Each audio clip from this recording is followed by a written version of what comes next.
টাকার দাম লয়ে কি কমু, তুই 12 দিয়া দিস আমারে। ওরে বাবা, 6 লাখ টাকার গাড়ি 12 লাখ টাকা, তাও আবার খালতো ভাইয়ের কাছে। সব মাথার উপর দিয়ে যাইতেছে। আত্মীয় স্বজনের লগে কেউ এগুলো করে? ঠিক আছে ভাই, তাহলে গাড়ি আমি নিলাম। হ্যাঁ যা লয়ে যা। আপনার এই গাড়ি 6 লাখ টাকাও বেচতারেন না। এই গাড়ি আপনি আপনার খালাতো ভাইরে পাইয়া সোজা কোপ দিয়া দিলেন 12 লাখ টাকায়। আপনি তো পুরো একটা জাহিলিয়ার মতন কাম করেন। বাহ, তালিয়া হো যায়। আরে বন্ধ কর তোর তালি। ব্যবসা কি আমি বাইরের মানুষের লগে করবো? ব্যবসা তো করবো নিজের মানুষের লগে। অত বিশ্বাস নিয়ে চললে লাভ নাই। সোহাগ ভাই, ও সোহাগ ভাই। কিসে চিল্লাসকে? তুই গাড়ি দেখাইতেছিস কে? ভাই গাড়ি ধাক্কাম না, তাহলে গাড়ি কেমনে আনবো কন? গাড়ি চালাইতেছি হঠাৎ করে গাড়িটা বন্ধ হয়ে গেল। দেখেন তো কি হয়েছে ভাই। এটা কোনো কথা? নতুন গাড়িটা।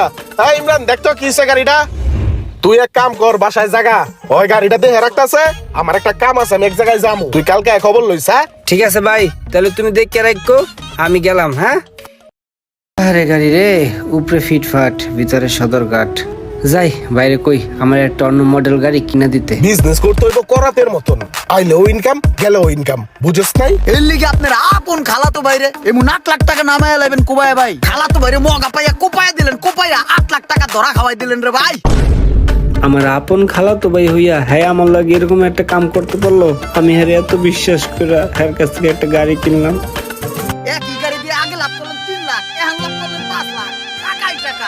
আপন মানুষকে বিশ্বাস করে তার থেকে বাস খেয়েছেন, যদি এমন কেউ থেকে থাকেন তাহলে অবশ্যই কমেন্ট করবেন এবং ভিডিওটাকে শেয়ার করে দিবেন।